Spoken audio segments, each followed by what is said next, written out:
Come, whoever you are. You are welcome here. No matter your age, your size, the color of your eyes, your hair, your skin, you are welcome here.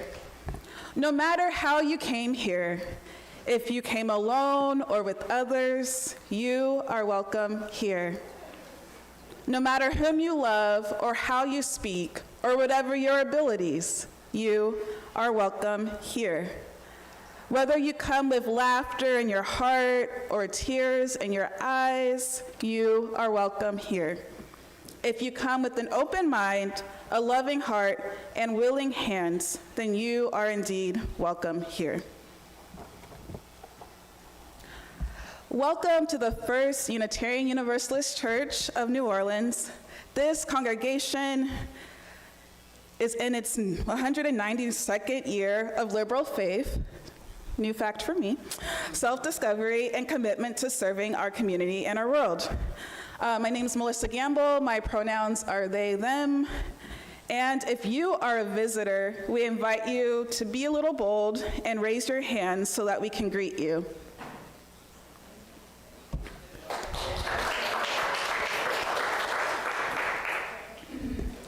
Also, we would like to ensure that everyone in attendance can hear the service in its entirety. If you're unable to hear any of the speakers, please wave your hand and we will do our best to speak up. As a lay-led congregation, we invite a variety of worship leaders from our congregation and the broader community to give the sermon and contribute to other parts of our service. For today, we asked some of our community members, our congregation members, a question: what politicized you? We asked them if there was a moment, an event, a person, or a story that cracked something open in them, one that moved them to care more deeply, speak out, or take action. And this service is the first in our UU Value series exploring our shared values. We begin today with our commitment to justice as we work to be a diverse, multicultural, beloved community where we all thrive. And in your insert in your service, you can see the update to our bylaws that were made last year. And if you look at the bottom, you see what our bylaw says about justice. So we ask you all to meditate on this during the service as we come into our new shared values that were voted upon and approved last year.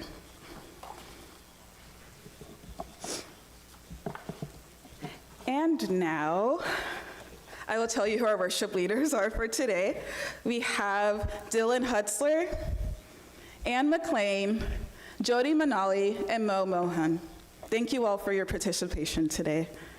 So now, please rise in body or spirit and join me in lighting the chalice of our heritage, and join me in reading the words that you will find in your order of service.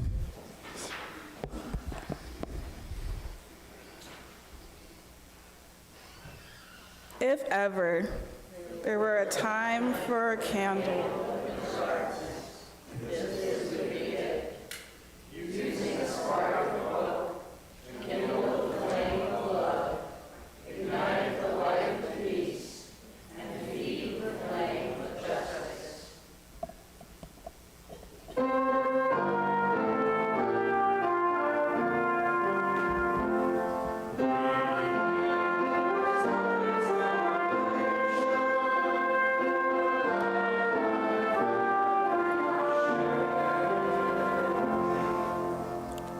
please remain as you are for our opening hymn, number 1008, found in your teal hymnal.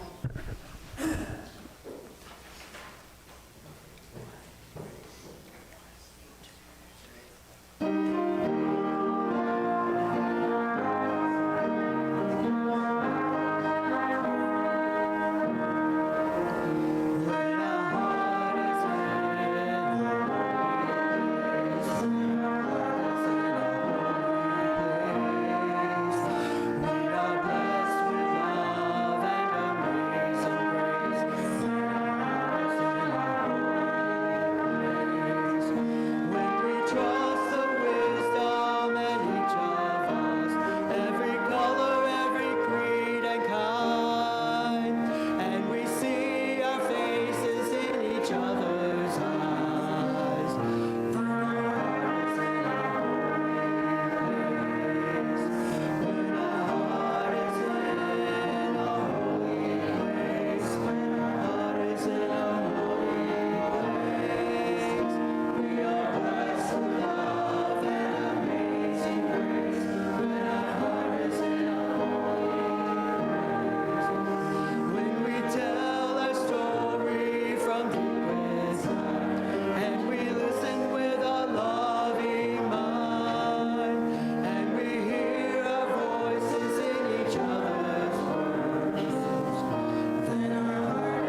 Good morning. Good morning. Can you hear me okay? I'd like to invite those young and young at heart to join on the carpet circles. Welcome, welcome. Today, our story is going to celebrate our value of justice in honor of the service and the question, what politicized you? This is the story of Greta Thunberg's, what politicized her. Does anybody know who Greta Thunberg is?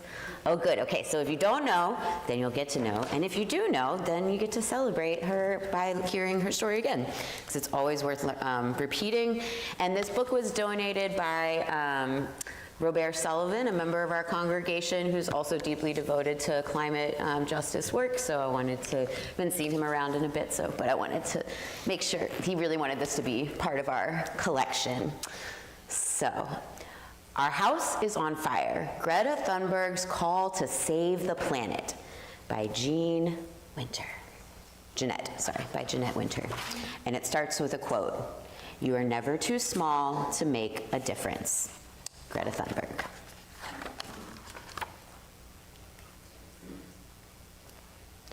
Greta is a quiet girl who led a quiet life in Stockholm. Her dog Roxy was her friend. All my life, I've been invisible. The invisible girl in the back who doesn't say anything. In school, she felt alone.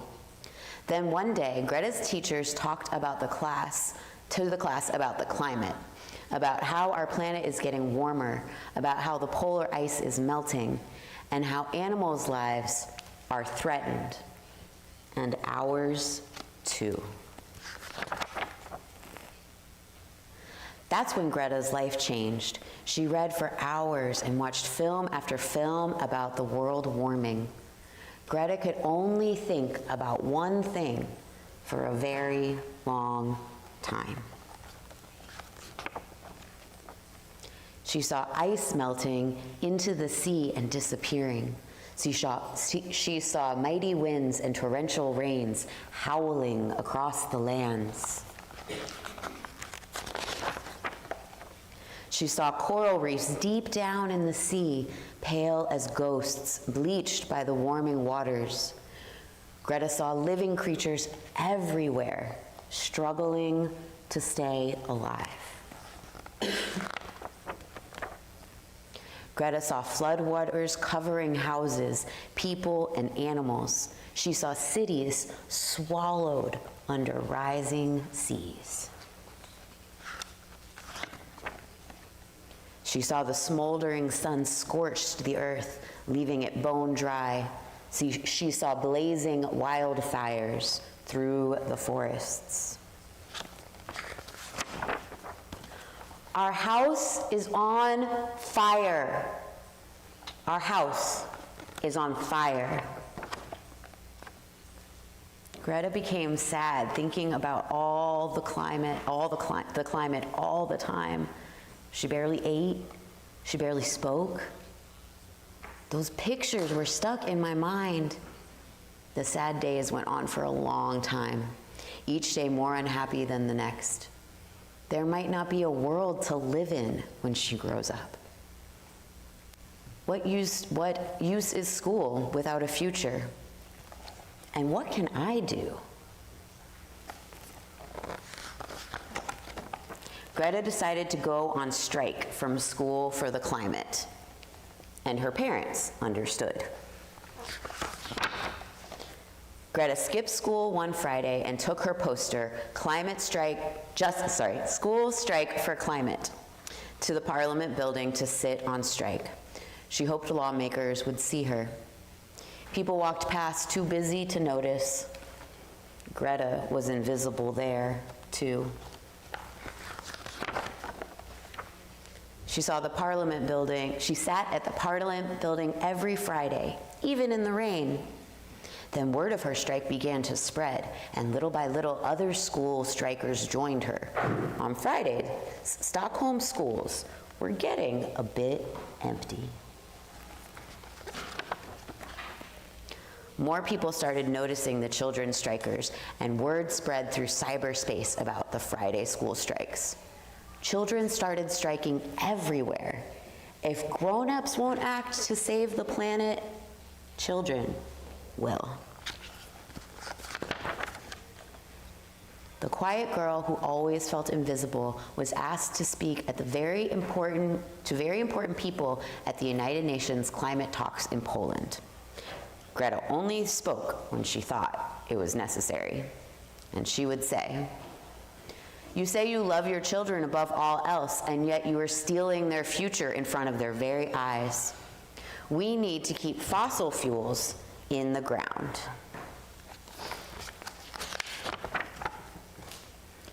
The quiet girl was invited to speak to important people at the World Economic Forum in Davos, Switzerland. It was necessary to speak again. "I don't want you to be hopeful. I want you to panic.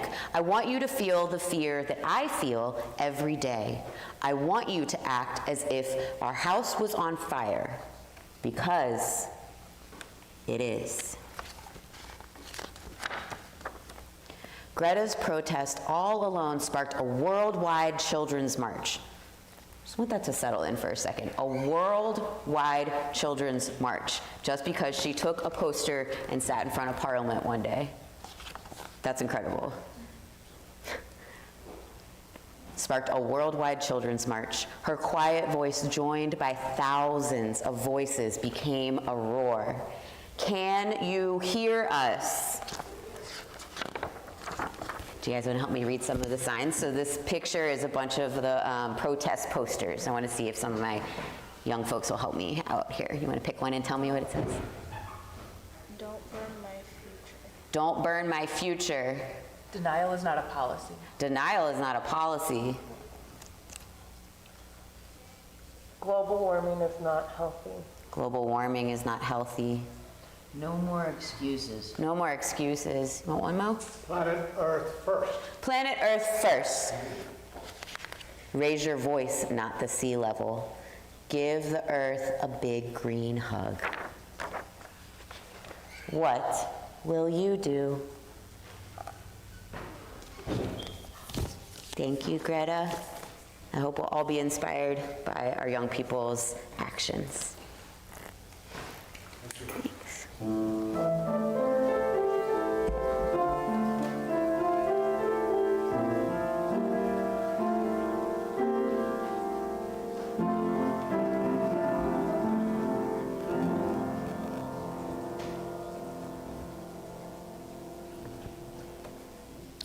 For today's choir piece, it's going to be a part of the meditation time. If you would like to join us, it's on page 1009 in your teal hymnal. Meditation on breathing.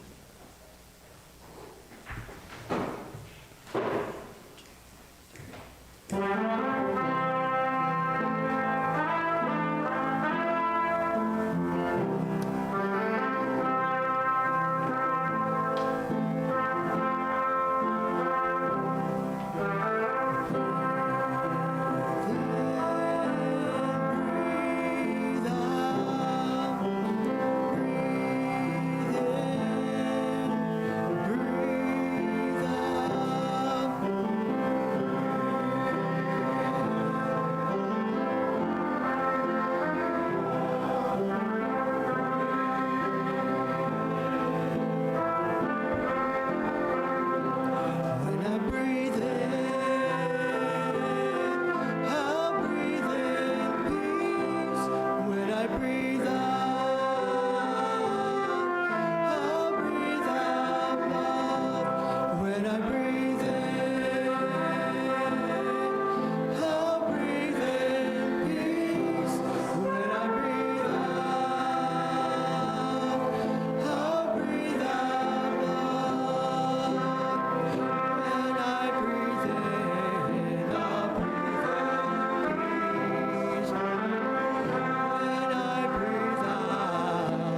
Let us continue in the spirit of this meditation of breath and of breathing. When we breathe in peace. When we breathe out love. Let us return to our breath now. Inhale peace. Exhale love. With each breath, we remember peace is not passive, love is not idle, that there are living forces stirring in us the courage to create a more just world. As we breathe, we commit and recommit ourselves again to dismantle racism and all systems that deny anyone their full humanity. As we breathe, we commit ourselves again to building beloved community where all can thrive. So let us breathe in peace. Let it settle into our bones. Let us breathe out love. Let it move through our hands and into this world. This is our work. This is our calling. This is our covenant. Let it be so. And now we'll enter into a time of silence, followed by the hymn, Voice Still and Small.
Our reading for today will be read in unison.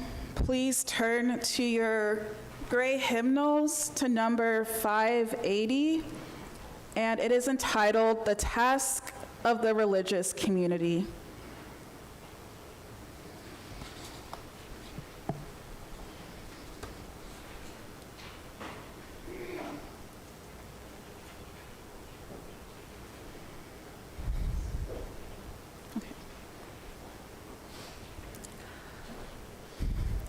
the central task of the religious community is to unveil the bonds that bind each to all.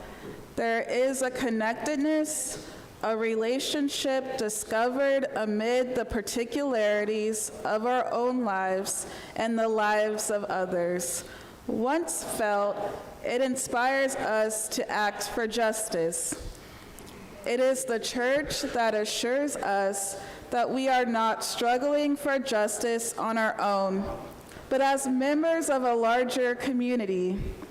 The religious community is essential, for alone our vision is too narrow to see all that must be seen, and our strength too limited to do all that must be done. Together, our vision widens and our strength renewed.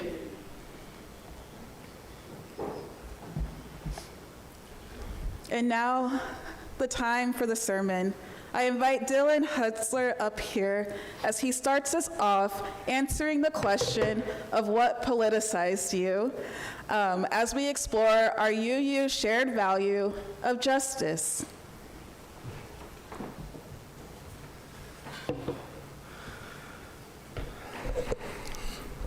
Hey, good morning. I'm Dylan Hutzler. My wife and I joined this congregation about a year and a half ago.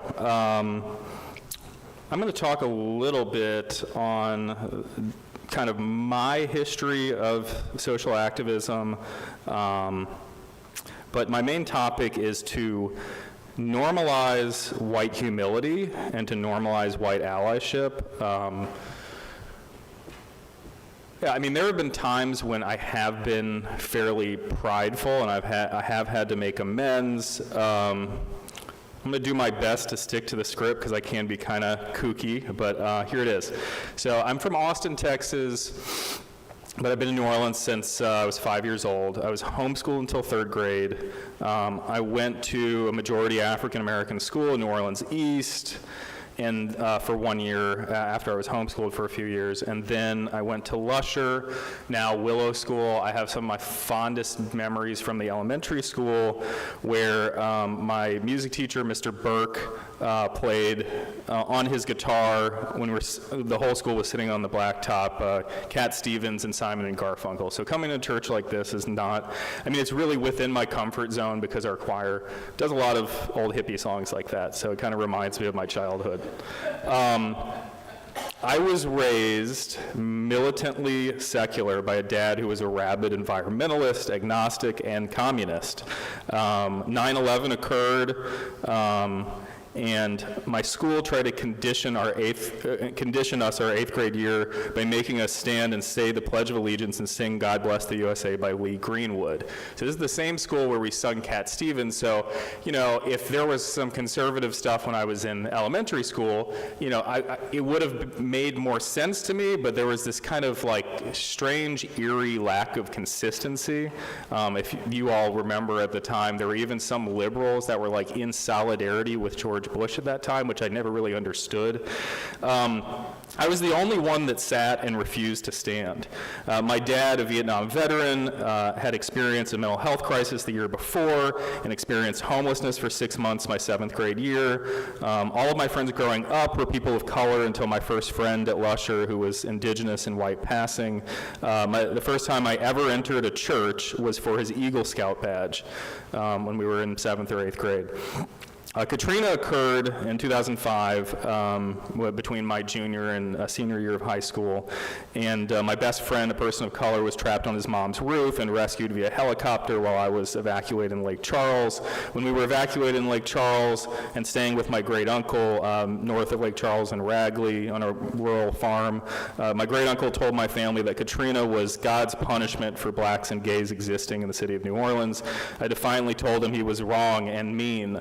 I graduated high school 18 months early. I was still 16 when I graduated high school, and at that time, I was I was online all the time, and was looking up conspiracy theories, and I almost got sucked up into the alt-right pipeline. Now, this was 2005. Most people think about the alt-right existing maybe in 2014, 2015, 2016, but InfoWars and Prison Planet, they had these websites up with all these conspiracy theories, in the 2000s. But what stopped me from becoming right-wing was my partner at the time was a cis bisexual woman whose religious trauma in Appalachia had awakened inside of her a passion for reproductive justice.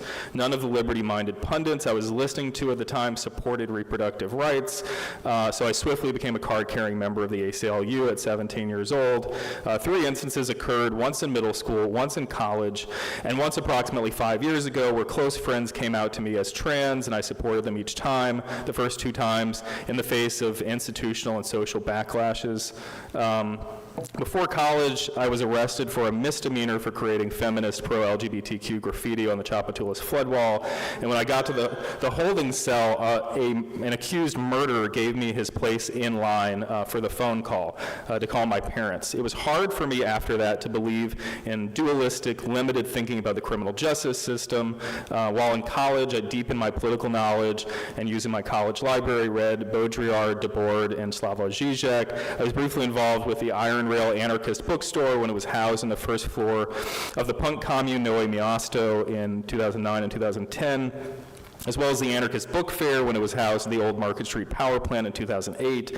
At this time, my dad also revealed that at Chicago 68, he had been radicalized by the Black Panthers and Abby Hoffman, and also that his veterans paperwork included that he had been exposed to Agent Orange, and that he had received a Purple Heart for shooting down a Viet Cong plane and had thrown the Purple Heart away shortly after receiving it. After receiving my undergraduate degree and with no family support during the Great Recession, I was forced to sell drugs in order to pay rent while I watched the Occupy movement protests happen using the rabbit ears on my TV. While completing my student teaching at Chalmette High School in 2014, I was told by the administration that my inclusion of Black Lives Matter in my curriculum made me a great teacher, just not here.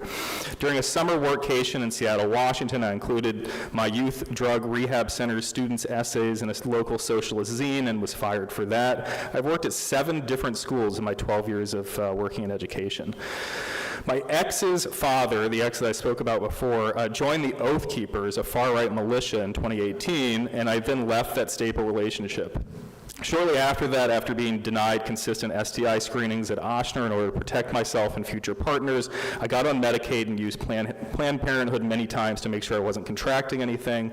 I'm grateful to Planned Parenthood for that help during that tough time. In 2020, I marched with Black Lives Matter twice and 3 times carted friends and strangers to the protests on the I-10. My partner at the time was tear gassed at the top of the bridge, and she suffered several mental health crises in the immediate months that followed. After being the victim of relationship violence due to my ex-partner lashing out because of her PTSD from the cops on the bridge, I left for Colorado, where I spent 10 weeks in a wood stove-heated cabin in the snow. After falling into a tree well while hiking in the mountains, my left leg trapped and my body sinking in 3+ feet of snow for about half an hour, I let go, surrendered, and saw the face of God. I'm not a Christian, but I do believe that everyone has the capacity for suffering and everyone has the capacity for joy. And my Dharma path has led me to believe that the revolution cannot be material. It must be one in each of our hearts. Normally, I like to use I statements and not use you statements, but I feel like the creeping, encroaching fascism that's happening necessitates me using you statements, so I'm sorry if I offend anyone. For the revolution to happen, each of you must surrender your attachments, not the actual possessions or people in your lives, not the actual deeds to your houses, but your need to control that possession or person or people, whether it is your house or your family or the people you work with. Once you surrender, there is no limit to the amount of loving kindness that can flow out from your souls. Because your need to control has been surrendered, has been removed. Only after this transformation can this congregation make meaningful change in our community and the world. Thank you.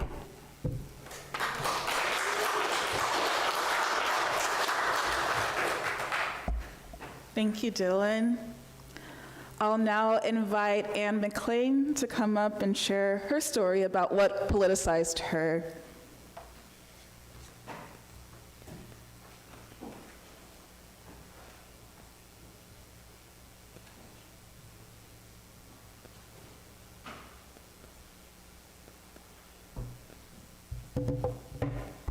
That's a tough one to follow. Let me find it again. Where'd it go? Where'd it go?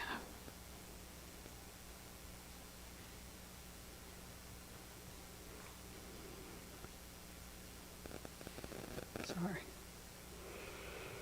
Yeah, I have a somewhat different path, although it did start with my upbringing. I'm also a lot older than Dylan. Maybe a little meeker because my path's a little more, not institutionalized, but less on the front lines and more within the counterculture structure or doing work. But my first influences were my parents, and then the Unitarian Church I attended as a child, and then the Campfire Girls. My parents were both Texans and very liberal for the 50s and 60s. They were Democrats always. My dad worked in an oil refinery and was very active in the union. I think I've talked about that before. And Mom worked for the Veterans Administration. And they taught us, particularly about race, they taught us from an early age that negative words and separate treatment for black people was wrong. I still remember my mom saying that she had played with black children in her neighborhood in Galveston when she was a child, and she couldn't understand why they didn't go to school with her. And then I remember them telling me that there were separate bathrooms and separate water fountains, but they were sure that our doctor, Dr. Cohen, would let black children use his bathroom if they needed to. I don't know if that ever happened, but they assured me there were other people that didn't agree with the system. Both of their workplaces were integrated before our schools were, so they had the chance to work and get to know black people and make friends. Our schools weren't integrated until 1966. So that was 7th grade for me. And that came slowly, even after that, until high school. But the Unitarian Church, which we had joined when I was in 1st grade because my parents wanted to counteract the fundamental Christian values that were rampant in our neighborhood and our schools. You know, they wanted us exposed to something different. So we started going to the Unitarian Church in Houston. And we were kind of oddballs there because Dad was working class, and most of the people, as you know, in Unitarian churches tend to be a little more intellectual and white collar. But that was also the first time we ever played with black children. There was a family there for a short time who had 2 little girls about the age of me and my sister, and we were all in a Christmas play together. And the Sunday school lessons taught us about science, other religions, nature, all kinds of things that, you know, didn't have to do with God and Jesus, but to ways to live your life.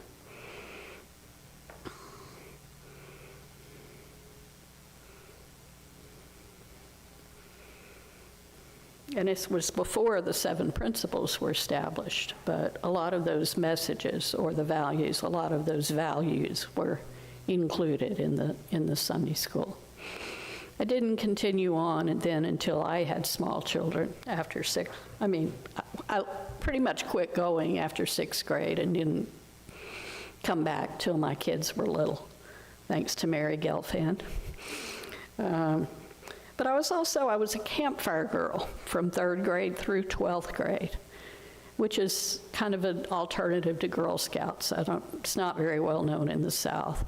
But that gave me, we did good deeds, we did service projects, we lit candles and said meaningful, non-religious words, we sang around the campfire, and that's where I got fed whatever part of me that needed ritual. I mean, the church and the words and all the metaphors about light we just did in the chalice lighting remind me of Campfire Girls, because we had a lot of that those same ideas that we worked on. And especially in high school, I mean, we really did some fun service projects. We answered Santa Claus letters, we made clothes for the babies in the hospital, and, you know, really got to reach out to the wider community. Now, in high school also, I was a debater and an extemporaneous speaker. So I had to learn, well, on debate, I had to learn both sides, but how to fit those to my own philosophy. With extemporaneous speaking, you could pick one out of 3 topics. You had 30 minutes to prepare a talk on it. And mine were always the more liberal, more progressive side of whatever topic it was. You know, I was always rooting for the underdog, you know, and somewhere that had been instilled with me. In college, I did a little bit more me time. I wasn't really very active. We were kind of in a big cocoon, and I was working with my own personal issues of social shyness. But then when I went to law school, I was lucky enough to go to the University of Michigan, which had a very active chapter of the National Lawyers Guild, which is a very radical legal organization, more radical than the ACLU. And there was a strong attorney chapter in Detroit that networked with the students. So we did projects involving helping women in prison do divorces, like self-help divorces. And from that, I ended up working for the Center for Law Reform in Detroit with an attorney who did prison reform cases. And so I got to be involved for 1.5 years in that work. And that led to a clerkship with Judge Justice of Texas, who was in the middle of a trial about all the abuses in the Texas prison system. So that was a 9-month trial, and I helped him write a 150-page opinion, which was foregone from the beginning. You know, found all kinds of problems and ordered all kinds of sweeping relief. And for a while, that system got better. Prisons are still terrible now. I sometimes, when I'm in a depressed mood, think, what good did any of it do? But for some people in Texas back in the 90s and aughts, it did a great deal. And at least now, even now, they're not all maximum security as they were back then. And after that, I started, you know, I never wanted to do corporate law. I never wanted to have to charge anyone for my services. So I went into first working for legal services here, doing family law, juvenile law, and then eventually system advocacy.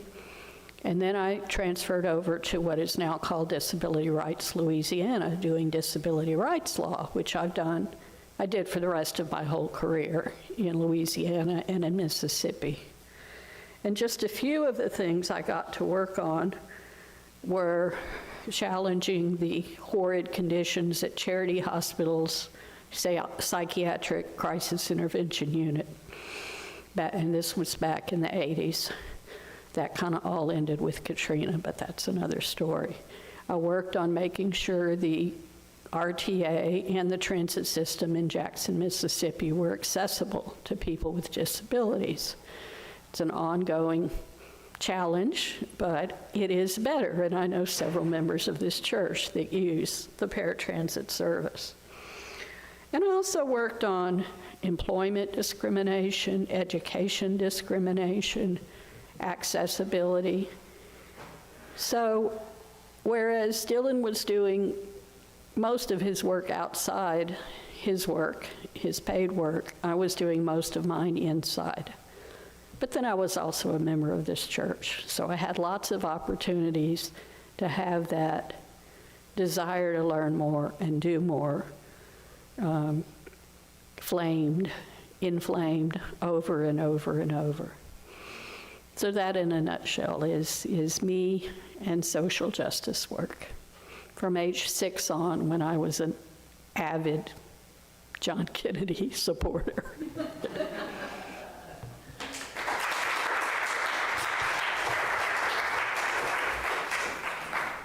Thank you, Anne. I'll now ask Jody Manali to come up and share her story about what politicized her.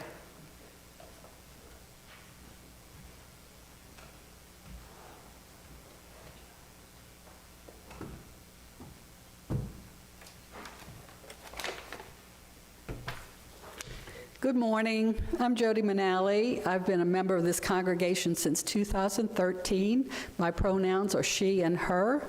I'm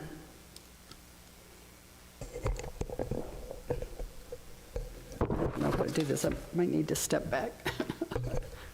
No? Okay. I was, for those of us who are longer in the tooth, it's hard to recount and summarize our experiences in 5 minutes or so. But anyway, I was brought up Catholic here in New Orleans, went to 12 years of Catholic school, and was raised by 3 Southern Baptist women. So what politicized me? 2 key people in my life and living in a historic time and place that coincided with when I joined the first UU congregation I ever belonged to. My mother, Helen C. Manali, was the first key person in my life for many reasons, but her belief in the right and responsibility to become informed about the people and issues on the ballot and voting in every election modeled the importance of civic engagement for me and my siblings. We didn't talk much about it. We had a couple of brief conversations, but it was more seeing her at every election get dressed and proudly heading to the polls to vote that made the biggest impression on me. The next person who had an immense influence on my politicization was Dr. Susan Mann, a Marxist-trained feminist sociologist who joined the sociology faculty in the fall of 1981, the same semester I started my master's program at the University of New Orleans. Susan was smart, strong, committed to improving the lives of women and our civil liberties, and the only mentor I ever had. She and a couple of colleagues from other departments decided they wanted to start a women's studies program at UNO and organize a Women's History Week event in 1983 that was very successful. Those faculty and a couple of staff members then invited more students, faculty, and staff to join them, including me, to lead a revival of the UNO Association for Women in 1984. We set out to accomplish 2 major projects. One was to establish the first women's center on a public university campus in Louisiana, and we did that in 1985.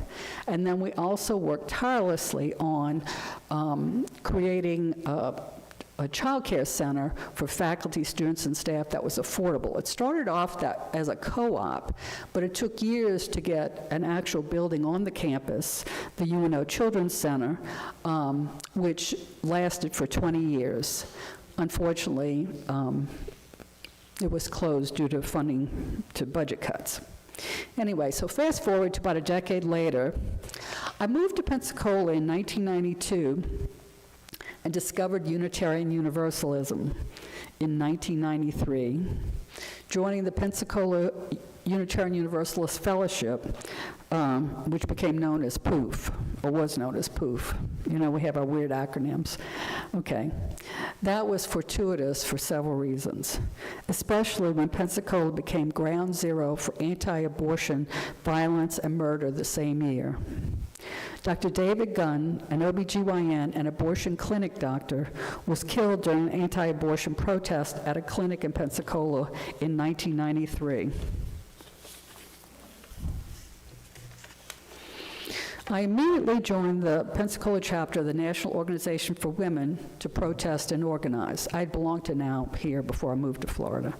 Sadly, this was followed in 1994 by the murder of another abortion clinic doctor, Dr. John Bayard Britton, and clinic volunteer, retired Lieutenant Colonel James Barrett, who, along with his wife June, also a clinic escort, was shot and wounded as well. Jim and June were both UUs and fellow members of mine at POOF. As you can imagine, this was shocking and devastating to our congregation and the community of volunteer escorts in the fellowship and beyond. These murders were part of a larger emphasis on violence by anti-abortion activists in the early to mid-1990s. Death threats, vandalism, and arson at abortion clinics increased dramatically. Pensacola escorts reported being stalked and were very frightened. I trained as an escort and saw and heard antis yelling horrible things at patients over fences, using a bullhorn, throwing fake blood on them, and more. It was horrible. So how did POOF respond? I had just joined the board, and we focused on keeping our sanctuary a safe physical and psychological space for our members and the escort community. Our social justice team, as you can imagine, was energized, and we launched various actions, not all related to reproductive rights and freedom, but along those lines, we coordinated with Pensacola Now and the escort community to lobby the Pensacola City Council to create a safety zone ordinance around both of our clinics. I became a public face of this group, testifying at city council meetings, because the escorts did not want to testify publicly because they were afraid for their personal safety.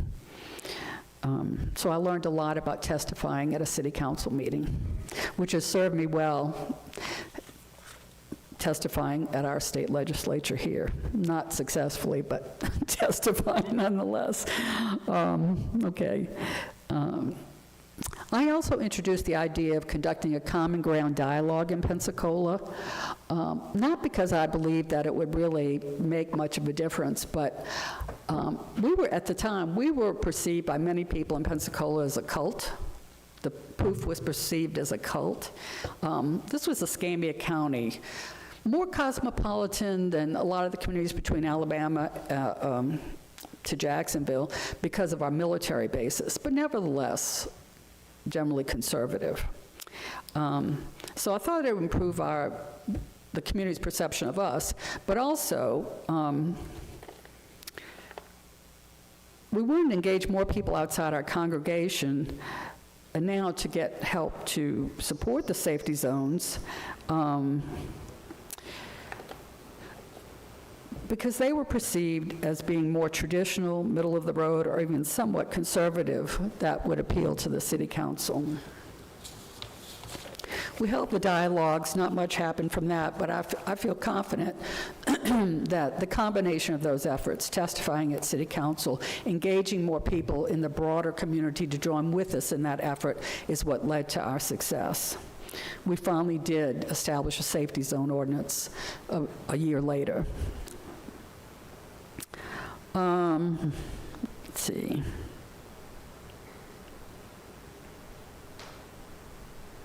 Most of the escorts understandably formed a tight-knit group, and they were suspicious of the common ground dialogue approach. But we persisted because we believed it would help us get the job done, and I believed that it did.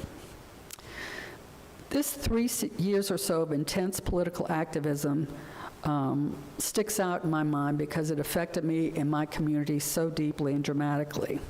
So fast forward here, our sanctuary in the old building was invaded by Operation Rescue in 2014, and after that event, another member of our church, Marielle Pretzlausen, and I co-founded UUs for Reproductive Freedom.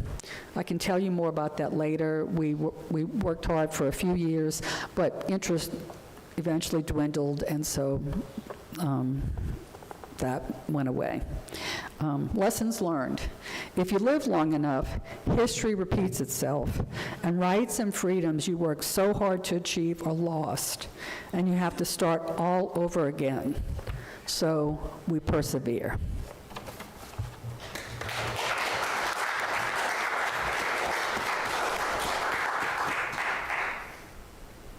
Thank you for that reminder of perseverance, Jody. And now I'll ask Mr. Mo Mohan to come up and give his reflection.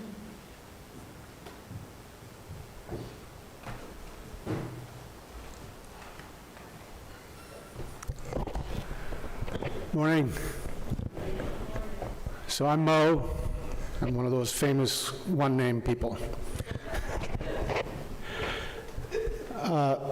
Like Dylan, I finished high school at 15 in India, and my father was eager to not get rid of me, but send me off to college. And he said, well, get on a plane and go to New York and figure it out. No, I had a sponsor who was a friend of my father's, and our entire family is thankful to him for his sponsorship. And the deal was pretty cool. Work 25 hours a week, and in return, get room, board, 3 meals a day. It's like prison. and tuition paid at the college that you get into. Dr. Frampton took one look at me, and he said, how old are you? I said, well, 15. I'm going to be 16. I'm going to be 16 in 3 days. He said, and you want to go to college? Yeah, I'm finished high school. I want to go to college. What was your SAT score? I said, SAT? Well, it's an SAT. And he said, oh, shit. What am I going to do with this guy? Anyway, he put me to work. I mowed lawns and painted buildings and believe it or not, taught remedial algebra, geometry, history to kids at a school for the blind in New York. 1964, I arrived at Kennedy Airport, and just a side story, the immigration officer says, well, what's your first name, middle initial, last name? You know, that's the protocol. We don't have all that protocol where I come from in India, and so I had a little trouble with that. And this is a story for a different day, but last name? I don't have a last name. He says, what's your father? I said, well, no, what's on second, who's on first? But anyway, we got through it, and if you Google, my friends call me Mo, you'll see the whole story. For which, by the way, I won an award in the New York Times, and the grand prize was a trip for 2 anywhere in the world. And my wife and I, who's sitting right there, we went to Brazil and all kinds of places. 64 was an incredible year. First of all, the Beatles had arrived with all kinds of fun music, you know, Hard Day's Night, I Want to Hold Your Hand, that kind of stuff. But something else happened in 64. Simon and Garfunkel released Sounds of Silence. And if you think of some of the lyrics of Sounds of Silence, it's about isolation. It's about words of the prophets written on the subway walls.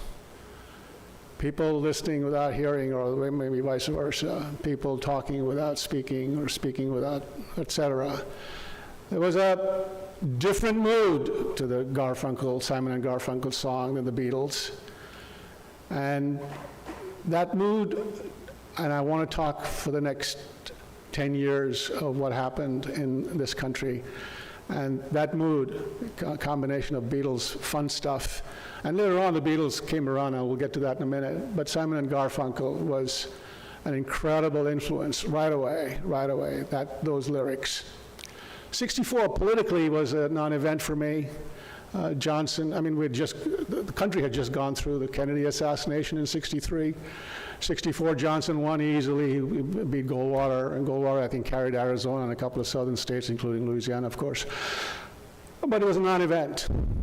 And Johnson was busy with his Great Society program, right? I mean, he was busy doing all kinds of, there was something called, I gotta look this note up, it was called the Wilderness Act. Never heard of it. The Wilderness Act was the first of those conservational movements that, and he was, all for civil rights. The Civil Rights Act of 64, then 65, and et cetera, et cetera, et cetera. The Great Society. He's gung-ho on the whole thing, but on the side, there is war. 1964, by 1965, 3,500 U.S. Marines land in Da Nang.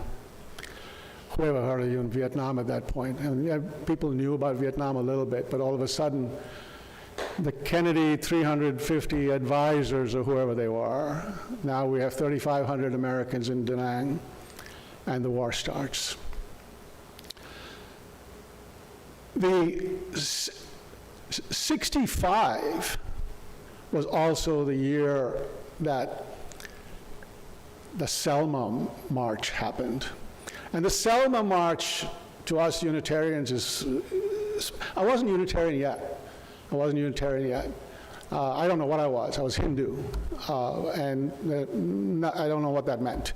I went to Catholic schools in India, and by the way, in '64 I was floundering around, not having an SAT score, not having a college to go to. I floundered around at a community college for a while. Eventually I found myself into a good Catholic college at Fordham University in the Bronx, which is a pretty good school.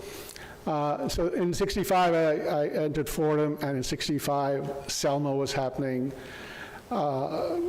Martin Luther King writes to the New York Times, there are more people in jail than registered to vote in Selma.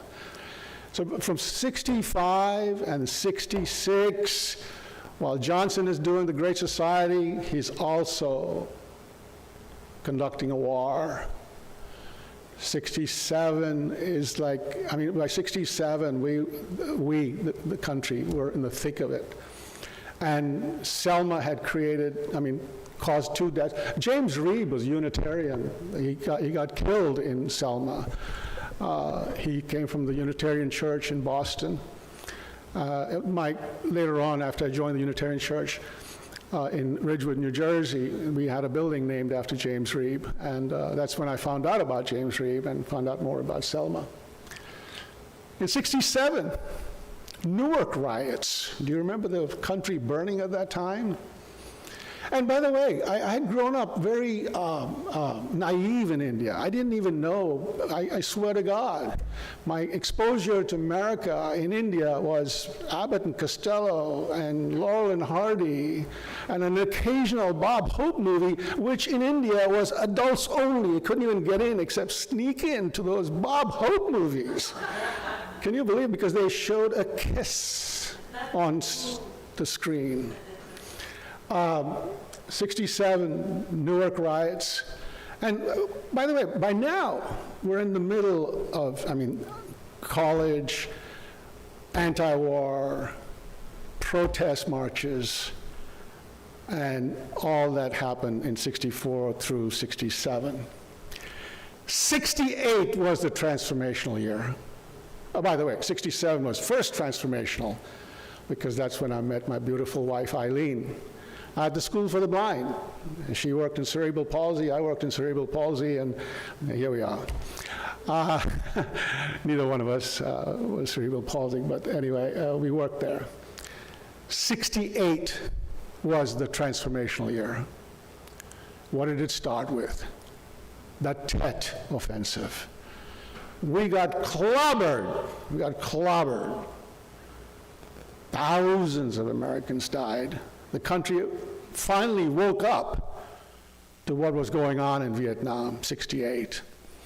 Johnson was in a shambles because though the Great Society program was moving along, we got Medicare, Medicaid, and the HUD department was established. And wonderful programs over there, and there should be some resonance to what's going on today in dismantling some of that stuff. But Johnson, at that point, I'm sure you remember, decided he couldn't run again. He wasn't going to win. He abdicated. It was a surprise, absolute surprise, but there was no way he was going to win. He abdicated. And 68, and then what happened in 68? Martin Luther King is shot in Mobile. RFK, who's probably turning on his pyre because of what his son is doing. RFK assassinated in June.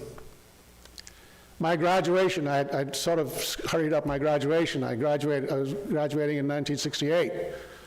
RFK was supposed to be the commencement speaker at Fordham. We just had silence, and we moved on. 68, Democratic Convention. Blood in the streets in Chicago. And Hubert Humphrey was our savior, my God. Hubert Humphrey was part of the war. And of course, Nixon was back. Nixon was elected, despite, or because, I don't know what happened. I mean, George Wallace ran in 68 as well. George Wallace carried the southern states, and Nixon won. 69.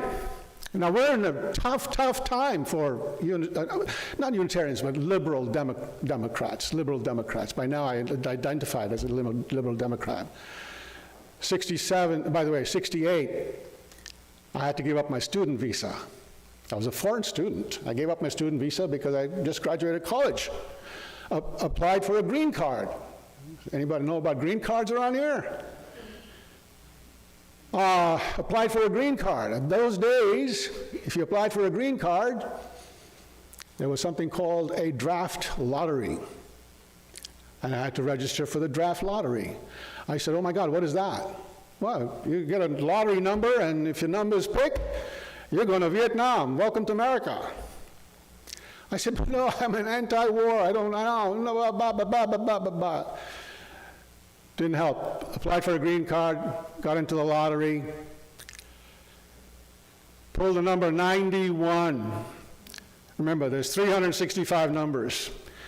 That year, everybody up to 195 went to Vietnam.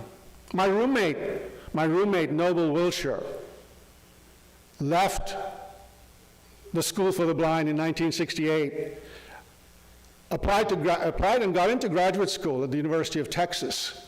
2 weeks before classes started, Selective Service got him and sent him off. He was in Vietnam for 2 years. Anyway, I got lucky. I really got lucky.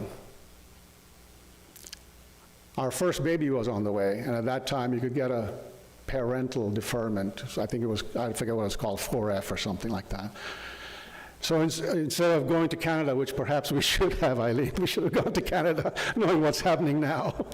We didn't go to Canada. I got my deferment, and in 69, and by the way, by this time we were living in a $65 sublet, 5th floor apartment in the Bronx without elevators. But anyway, it was all fun. By 69, but 69 was, what was 69? 69, the big event. We're still all anti-war, anti-this, anti-that. Woodstock was 69. And we were in New York. I didn't get to Woodstock, but it was happening all around us. And we got through the lottery, got through the war protests had started, and by now it was intense. I finally got my green card. I went to work for a real company. But you know what was happening in 70, 71, 72? I had friends. I had one friend, Pat. He looked like Christ because he had hair down to here. He was never washed. He was always like in blue jeans that had been worn for 14 months. He was a straggly kind of guy. And I went to work for a Wall Street firm. And Pat wanted to come see me. And with all these button-down people. And I said, Pat, come on. He wanted to see what it was like to work on the trading floor. I wasn't on the trading floor, but I worked in the trading floor. And I took Pat around, and everybody's looking at me and looking at Pat, saying, who the hell is that? What is Mo dragging around here? But those were my friends. I worked with people who despised my politics, but my friends were outside on the street getting their heads bashed in. On Wall Street, by the way, during the riots, those anti-war riots, they used to call them hard hats. The hard hats clobbered people with long hair and bloodied them on Broadway, right on Wall Street. That was 70, 71. By the way, 60, and what happened in 72? Watergate. You know how Watergate was discovered? A security guy was walking around the Watergate complex, and he noticed that the door, the tape, there were tapes on those doors so they stayed open. He said, oh, that doesn't make sense. So he took all the tapes off. An hour later, he comes back on his rounds, and the tapes are back on. He said, there's something wrong, and he called for help. The guy who was supposed to be the lookout, who was the Republican guy who was on the lookout at a hotel across the street, was watching some stupid movie and forgot about what's going on here, and so didn't alert the guys, the burglars. You know, these are Hunt and all those guys. You know, I forget their names. They got arrested because a security guard was wise enough to say, I just taped it, I just took off the tape and the tape is back. There's somebody else doing things here. This election of 72, Nixon, Agnew, remember Agnew? He was a vice president. They ran against McGovern and Eagleton. Poor Eagleton was a nominee for vice president for about 2 weeks. And in those days when we thought these things were, I don't know, we had a different opinion of what these things were. Eagleton, oh my God, had been hospitalized for depression. So he had to step down. I won't say what I was going to say about 34 counts of whatever. He had to step down. And they put Sergeant Shriver into that position. McGovern, anti-war, my candidate. I wasn't voting. I wasn't a citizen yet. I was still green card, couldn't vote. McGovern carries one state, Massachusetts. The next morning when I came to work, I was working for a company called E.F. Hutton. I had by then gotten my MBA. I had an office, private office, and I had glass windows on my private office overlooking a trading floor. My glass was plastered with signs that said, "Move to Massachusetts." Perhaps in jest, but no, I was the only Democrat on that damn floor. And that was 72, right? And 73, what happens? Let me call him a scumbag. Agnew had been taking bribes when he was in Maryland. They caught him taking a $10,000 cash bribe in the office of the vice president. Agnew resigns. Yeah. And of course, in comes, I mean, the only sane guy at the time, Gerald Ford. Gerald Ford comes in as vice president, and the Watergate thing just continues to blow up. And then they discover the goddamn tapes in the White House. And the story is now Nixon's been hiding the evidence. And eventually, my God, 1974. Now this is, by the way, I was 16 when I got here, I'm now 26 years old. 1974 was also when my second child was born, our second child, Sue. Nixon resigns. And finally, the war movement finally takes over, anti-war movement. And Saigon finally falls in 75. And that was the end of an era. 130,000 Vietnamese were airlifted, and many of them, thank God, are here, giving us good community and good food and good shrimp boats. But 75 was a time when, well, 74, there was a picture of Gerald Ford in his bathrobe making breakfast for Betty. Okay, normalcy. Nixon's out, Agnew's out, the bastards are out. Ford was a decent man, Republican, but decent.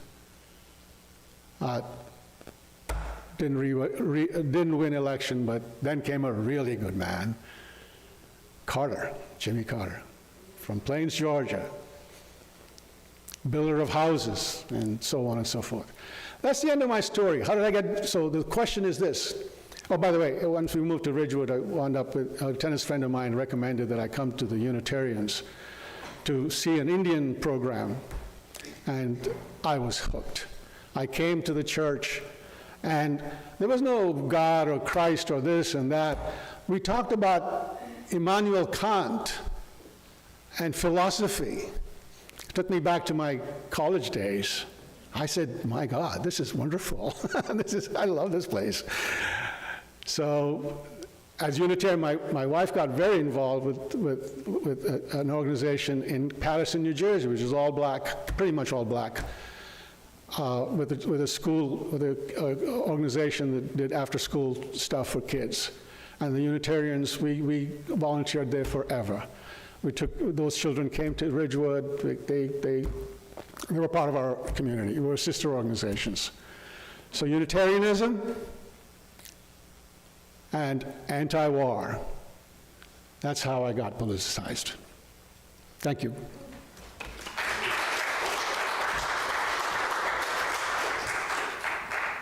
Thank you all for your reflections, for sharing your stories, for letting us in a little bit. I definitely learned something new about each and every one of you, so just a big thank you to you all.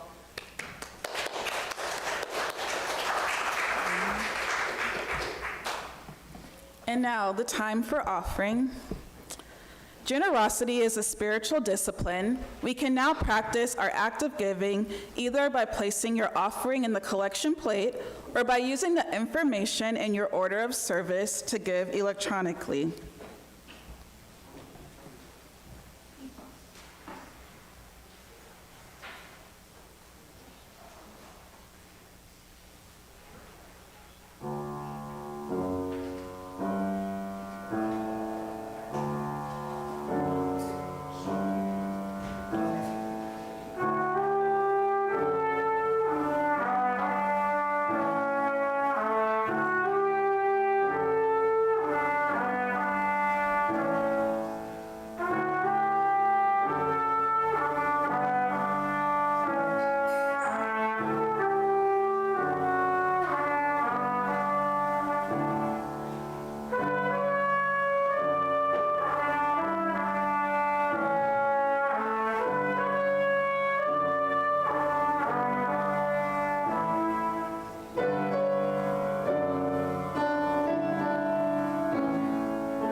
Gifts.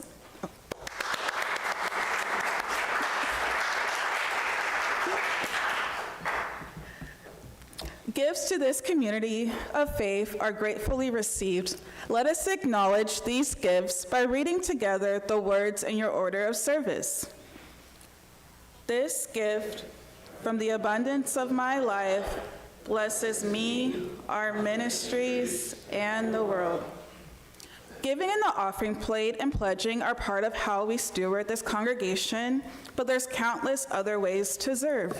For example, today, after the service, please join the social justice team from noon to 1 in the front of the chapel for our monthly anti-racism and anti-oppression conversation.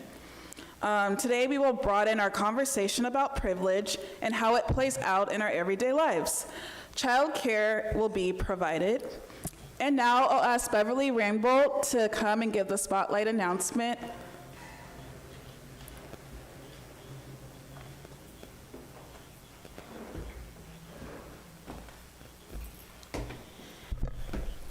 This is your official announcement for that in 2 weeks from today, we have a congregational meeting. It'll be this board's last congregational meeting, so that's very poignant, and a new board will be coming in later in the summer after we have elections at the congregational meeting in 2 weeks. So it'll be immediately after church. There will be some food that we can just eat in the hallway and in the driveway. I'm praying it doesn't rain. Not that I pray. But and there will be childcare too. So the email will go, your other official announcement will go out later today, and the nominations from the nominating committee will be included on there. So look forward to it. Please rise in body or spirit and join us in our chalice extinguishing, which is found in your order of worship. We extinguish this flame, but not the light of truth, the warmth of community, the fire of commitment. These we carry in our hearts until we are together again. Please remain as you are for our closing hymn, hymn number 170, in your gray hymnal.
I just want to thank our speakers again. It takes a lot of courage and bravery and patience to write and create, and thank us all for listening. And just being able to hear your stories is incredible, and we're grateful for you all, for what you have done, for what you do in our community every day, so thank you. Let's greet your neighbor and have coffee hour, and thanks y'all for coming.